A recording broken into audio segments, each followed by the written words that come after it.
پچھلی آیتوں میں جس میں اللہ تعالیٰ نے بارش کے برسنے کا اور اس کائنات کے پیدا کرنے کا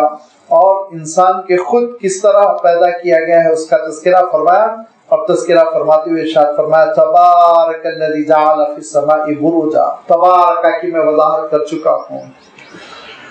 شروع ہی میں لفظ آ چکا ہے، برکت سے لفظ نکلا ہے، اور برکت کی وضاحت کرتے ہوئے عرض کیا تھا زیادت و نفع الشیء، کسی بھی چیز کی جو افادیت ہوتی ہے وہ بڑھ جانا، نفع بڑھ جانا۔ تبارکہ کے معنی ہوتے ہیں وہ ہستی جس کے اندر برکت ہی برکت ہو، جو سورس ہو برکت کا۔ تو اللہ تعالیٰ ارشاد فرماتا ہے تبارک الذی،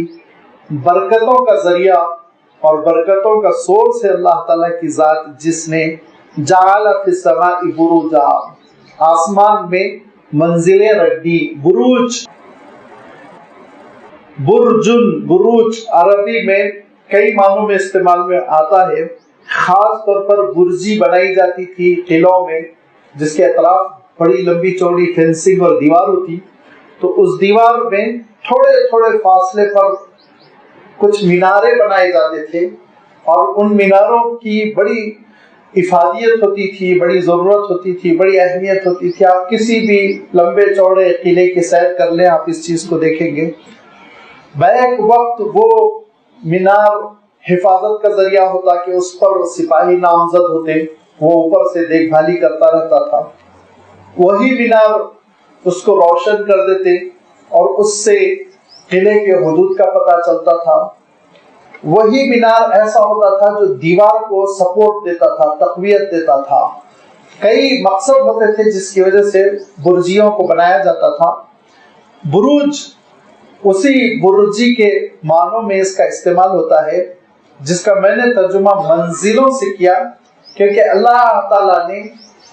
آسمان میں، اور آسمان کی بھی میں وضاحت رکھ چکا ہوں کہ ہر اوپر نظر آنے والی چیز کو عرب سما کہے گا، کیونکہ سمو بلند کے معنی بلندی کے ہوتے ہیں، اونچائی کے ہوتے ہیں، لہذا جب کبھی آسمان کہا جائے تو پھر آپ سمجھ لیجئے کہ آپ کے اوپر جو چیز ہے وہ سب کچھ آسمان ہے، اس میں اسپیس بھی آسمان ہے، اور اسپیس کے آگے جو حقیقتیں ہیں وہ سب آسمان ہے، اور اس کی پھر 7 اللہ تعالیٰ نے منزلیں بنائی ہیں، 7 آسمان ہیں جن کی حقیقت تک ابھی انسان نہیں پہنچ سکا۔ انہی میں اللہ تعالیٰ نے کچھ منزلیں رکھی ہیں، جیسے مثال کے طور پر ایک منزل خود آپ کی اپنی ایٹماسفیئر ہے، ایک لیئر ہے، آپ جانتے ہیں دنیا کے اطراف، یہ بھی ایک منزل ہے، یہ ایک برجی ہے۔ کیوں برجی ہے؟ اس سے بیک وقت آپ کی دنیا کو تقویت ملی ہوئی ہے، اور اس کی وجہ سے آپ کے جہاز اڑ رہے ہیں، اور اس کی وجہ سے آپ سانس لے پا رہے ہیں۔ اگر یہ لیئر نہ ہوتی گیسز کی تو پھر سانس لینا بھی مشکل ہو جاتا، اور یہ ایسا حفاظت کا انتظام ہے کہ آپ حیرت زدہ رہ جائیں گے کہ ستارے ٹوٹتے ہیں، اور جب ستارے ٹوٹتے ہیں تو کبھی کبھی ان کا اتنا بڑا ٹکڑا، بڑا ایشیا کے برابر، یورپ کے برابر ٹکڑا، وہ سفر کرتا ہوا اور سینکڑوں کلومیٹر کی رفتار سے اڑتا ہوا وہ دنیا کی طرف آتا چلا جاتا ہے۔ آپ سائنسدانوں سے پوچھئے، وہ دوربین لگائے، ٹیلیسکوپ سے دیکھ کر گھبراتے رہتے ہیں کہ یہ تو پورا امریکہ کے رخ پر آ رہا ہے، اور اگلے اتنے گھنٹوں میں آئے گا اور ٹکرائے گا، اور اگر وہ گر جائے دنیا میں تو پھر ٹکڑے ٹکڑے ہو جائے آبادیوں کے، تہس نہس ہو جائے آبادی۔ لیکن جب وہ اس لیئر میں داخل ہوتا ہے، اس ایٹماسفیئر میں داخل ہوتا ہے جو گیسز کی ایک لیئر ہے، تو پھر ایک رگڑ ہوتی ہے ہوا کی، اور ہوا کی رگڑ سے اس میں آگ لگتی ہے، اور آگ لگنے کے بعد وہ راکھ میں تبدیل ہو کر فضا میں بکھر جاتا ہے، اور آپ کی دنیا محفوظ رہتی ہے، اور آپ کے چھت پر پتھروں کی بارش نہیں ہوتی، اللہ تعالیٰ کی حفاظت فرما لیتا ہے۔ آپ نے دیکھا ہوگا ستارے ٹوٹ کے جا رہے ہیں، روشنی آپ کو نظر آ رہی ہے، یہی وہ چیزیں ہیں جو دن و رات ہوتی رہتی ہیں، اور ان کی تعداد بتایا 24 گھنٹوں میں بسا اوقات لاکھ لاکھ، سوا لاکھ کی ہوتی ہے۔ وہ بارش اگر دنیا پر ہو جائے تو سوچئے آپ یہ شہاب ثاقب ان کو جینے نہ دیتے، لیکن اللہ تعالیٰ نے اس آسمان کو ہمارے لیے منزلوں میں تقسیم کر دیا، اور یہی وہ منزلیں ہیں جب نیچے سے بھی ہم اوپر کی طرف اسپیس کی طرف جاتے ہیں تو یہ بار بار ہم کو روکتی ہیں ایک ایک منزل پر ہمارے راکٹ پہنچتے ہیں، بلاسٹ ہوتے ہیں، پھر آگے بڑھتے ہیں، پھر دوسری منزل پہ پہنچتے ہیں، پھر بلاسٹ ہوتے ہیں، پھر آگے بڑھتے ہیں۔ یہ ساری وہ چیزیں ہیں جو اللہ تعالیٰ نے ہماری کائنات میں پیدا فرما دی، اور اس کی ذات بڑی بابرکت ہے جس نے آسمان میں منزلوں کو پیدا کیا، برجیوں کو پیدا کیا، وجعل فیہا سراجا، اسی میں چمکتا ہوا سورج اس نے رکھا، جس کی اس چمک سے، جس کی حرارت سے، گرمی سے ہم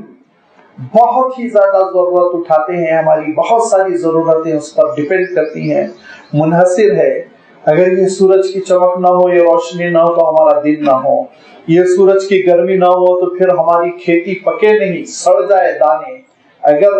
غلط وقت پر بارش ہو جاتی ہے، بادل آ جاتے ہیں، تو ذرا کسانوں سے پوچھئے کھیتی کا کیا حشر ہوتا ہے۔ یہی سورج ہے،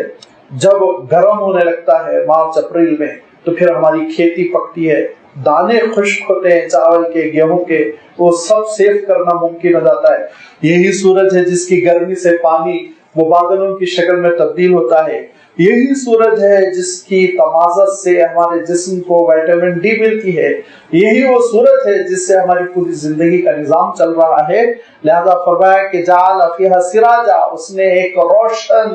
دیا بنا دیا ہے، اس نے ایک روشن چراغ بنایا۔ وقمرا منیرا، اور چمکتا ہوا اس نے چاند بنایا جس کی چمک میں تپش نہیں ہے، حرارت نہیں ہے، گرمی نہیں ہے، نور ہی نور ہے۔ یہ اللہ تعالیٰ کا انتظام ہے۔ وَهُوَ الَّذِي جَعَلَ اللَّيْلَ وَالنَّهَارَ خِلْفَةً، وہی پروردگار ہے جس نے رات کو اور دن کو خلفتاً، آنے جانے والا، گردش کرنے والا بنایا۔ خلفہ کے معنی ہوتے ہیں یکے بعد دیگر آنا، ایک آنا تو دوسرا جانا، اس طرح کی کیفیت ہو تو خلفہ کا لفظ استعمال کیا جاتا ہے۔ لہذا خلفتاً کا لفظ اللہ تعالیٰ ارشاد فرما رہا ہے، وَهُوَ الَّذِي جَعَلَ اللَّيْلَ وَالنَّهَارَ خِلْفَةً، وہی ہے جس نے رات و دن کو آنے جانے والا بنا دیا۔ اسی سے پھر خلیفہ کا لفظ دیکھیں، جانشین، کہ اصل چلا جاتا ہے تو پھر اس کا جانشین آتا ہے، اسی سے لفظ خلیفہ بنا۔ اسی سے اختلاف بنا، کہ اختلافہ کا اصل مفہوم یہ ہوتا ہے کہ ایک چیز ختم کر دی جائے، دوسری چیز لا لی جائے، اور پھر اسی سے اختلاف رائے بنا کہ ایک کی رائے کی مخالفت کر دی جائے، دوسری کی رائے آ جائے، اور وہی اختلاف سے پھر اردو والوں نے اختصام بنا لیا، جھگڑا بنا لیا، اختلاف کو لڑائی جھگڑے کا عنوان بنا لیا۔ ورنہ تو اختلاف بہت اچھی چیز ہے۔ اگر اختلاف کے حدود ہوں کہ ایک کی رائے کے بعد دوسرے کی رائے کا اظہار ہو اور ہر ایک کی رائے کا احترام ہو، تو یہ تو ذہین لوگوں کا عمل ہے، ضروری ہے۔ یہ جہاں ذہانتیں ہوں گی، عقل دماغ ہوگا، وہاں لازمی بات ہے اختلاف ہوگا۔ لیکن مسلمانوں نے اختلاف کو جھگڑے کا سبب بنا لیا، اختصام کا سبب بنا لیا، آستین چڑھا کے لڑتے ہیں۔ لہذا اختلاف مصیبت بن کر رہ گیا، ورنہ اختلاف تو بہت پسندیدہ چیز ہے، بڑی اچھی چیز ہے۔ لہذا فرمایا اللہ تعالیٰ نے، وَهُوَ الَّذِي جَعَلَ اللَّيْلَ وَالنَّهَارَ خِلْفَةً، وہی ہے جس نے رات کو اور دن کو آنے جانے والا، گردش کرنے والا بنایا۔ لمن اراد ان یذکر او اراد شکورا، یہ ساری نشانیاں اس کے لیے ہے، کس کے لیے؟ جو چاہتا ہے ان یذکر، کہ نصیحت حاصل کرے، عبرت حاصل کرے، وہ سبق لے ان چیزوں سے، اللہ تعالیٰ کی جانب متوجہ ہو جائے۔ یہ پورا ریسرچ جو ہو رہا ہے آج کائنات میں، سمندروں کی تہہ میں لوگ جا رہے ہیں اور فضاؤں کی بلندیوں میں لوگ سفر کر رہے ہیں اور کوشش کر رہے ہیں کہ سورج کی شعاؤں کو گرفتار کر لیں، اور کوشش کر رہے ہیں کہ ستاروں کی رفتار کو معلوم کر لیں۔ یہ ساری کوششیں اس وقت عین عبادت ہو جائے گی اور مطلوب و مقصود اور قابل تعریف ہو جائے گی، جبکہ اقرأ بسم ربک الذی خلق، پیدا کرنے والے کا نام اس میں شامل کر لیں، اس کے نام سے ریسرچ کریں، اس کے نام سے آغاز کریں۔ اور یہ ساری کوششیں بے برکت ہو کر رہ گئی اور انسان کو اللہ کی رحمتوں سے دور کرنے والی بن کر رہ گئی، کیونکہ اس کو اللہ تعالیٰ کے بابرکت نام سے دور کر دیا گیا، محروم کر دیا گیا۔ اللہ تعالیٰ ارشاد فرماتا ہے، لمن اراد ان یذکر، جو نصیحت حاصل کرنا چاہتا ہو اور جو اللہ تعالیٰ سے جڑنا چاہتا ہو، اس کی معرفت حاصل کرنا چاہتا ہو، اس کے لیے یہ ساری نشانی بس عین رحمت ہے، رحمت ہی رحمت ہے. یا پھر او اراد شکورا، یا اس کا مقصد یہ کہ وہ شکر گزار بنے. شکر گزاری کے معنی کیا ہوتے ہیں؟ یاد رکھیے، شکر گزاری کے معنی عربی کے اعتبار سے صاف طور پر کہا گیا کہ شکر گزاری کا تقاضا 3 طور پر ہوتا ہے. ایک تو یہ کہ زبان شکر ادا کرے، دوسرے دل احساس امتنان سے بھرا رہے، شکر گزاری کے جذبے سے دل بھرا رہے، تیسرے انسان کے اعضاء فرما برداری کرے. یہ ہے شکر گزاری. انسان کا جو جسم ہے، اس کے جو آرگنز ہے، وہ بھی فرما برداری کرے، اطاعت کرے. ایک استاد ہے، انہوں نے اپنے شاگرد کو بہت سکھایا، بڑا احسان کیا. اب شاگرد صاحب زبان سے تو کہتے ہیں کہ مول صاحب شکریہ، لیکن اس کے بعد ان کے ساتھ بدتمیزی کرتے ہیں، ان کے خلاف سازشیں کرتے ہیں، ان کو تکلیف پہنچانے کی کوشش کرتے ہیں. تو اس کو کیا آپ حقیقت میں شکر گزاری سمجھیں گے؟ ہرگز نہیں. اپنے محسن کے ساتھ حسن سلوک کرنا، اپنے محسن کا خیال رکھنا، تو پروردگار جو منعم حقیقی ہے، محسن حقیقی ہے، اس کی فرما برداری کرنا، اس کی اطاعت کرنا، یہ شکر گزاری. لہذا اس پوری کائنات میں غور کرنے کا نتیجہ کیا ہونا چاہیے؟ نتیجہ یہ ہونا چاہیے کہ انسان سبق حاصل کرے، نصیحت حاصل کرے، اور انسان اللہ تعالیٰ کا شکر گزار بندہ ہو جائے. اور اہل اللہ نے بڑی اچھی تشریح کی اور کہا لمن اراد ان یذکر و اراد شکرا. غور کرو، اس میں دونوں چیزیں آ گئی. لمن اراد ان یذکر، عقل کا کام، ذہن کا کام، دماغ کی مصروفیت کہ اللہ تعالیٰ کی اس کائنات پر ریسرچ کرتے ہوئے اللہ تعالیٰ کی معرفت پیدا کرو. اور اراد شکورا، دل کا کام کہ قلب جو ہے اللہ تعالیٰ کے شکر گزاری کے جذبات سے معمور ہو جائے. گویا نتیجہ یہ ہوگا اس پوری کائنات کی اسٹڈی کا کہ انسان کا دل بھی اللہ تعالیٰ کا ہو جائے، انسان کا ذہن بھی اللہ تعالیٰ کا ہو جائے. بہت سارے مذہب ہے جو اس بات کی دعوت دیتے ہیں کہ اپنے خدا کے لیے دل تو کر دو، عقل کو نہ کرو. عقل کو، فکر کو، اپنے تھاٹس کو، اپنے سمجھنے کی صلاحیت کو اللہ کے حوالے نہ کرو. دل چاہے تو کر دو، لیکن اللہ تعالیٰ کا مطالبہ یہ ہے کہ دل بھی اللہ تعالیٰ کے لیے ہو، دماغ بھی اللہ تعالیٰ کے لیے ہو، تمہارا علم بھی اللہ تعالیٰ کے لیے ہو، تمہارا عمل بھی اللہ تعالیٰ کے لیے ہو. یہ ہے نجات کا ذریعہ جس کے بارے میں کہا گیا کہ میرا عالم یہ کہ ان صلاتی و نسکی و محیای و مماتی للہ رب العالمین. سچا اسلام یہ ہے سب کچھ اللہ کے لیے ہو. اب اس کے بعد سے اللہ تعالیٰ نے ایک دوسری بات کا آغاز فرمایا، اور آغاز کیا ہوا؟ آغاز ہوا عباد الرحمن سے. رحمان کے بندوں کی صفات کیا ہوتی ہے؟ اب آپ غور کریں. ایک طرف حضور اکرم صلی اللہ علیہ وسلم کے مخالفین اور ان کی بدتمیزیاں، ان کی گستاخی، ان کا کردار، ان کی صبح شام کی ایکٹیویٹیز، سیرت کی کتابوں میں جو کچھ آ رہا ہے، تاریخ کی کتابوں میں جس کا گاہے گاہے تذکرہ ہوتا رہتا ہے، اس کو آپ ذہن میں تازہ کر لیں. دوسری طرف ایمان قبول کرنے والے حضرت ابوبکر، حضرت بلال، حضرت صہیب، حضرت عمر، حضرت عثمان، یہ وہ لوگ جو مکہ مکرمہ میں اسلام قبول کر چکے ہیں. حضور اکرم صلی اللہ علیہ وسلم کے اطراف و اکناف، ان کی صفات دیکھ لیں آپ، ان کی صفات کو ذہنوں میں آپ تازہ رکھیں.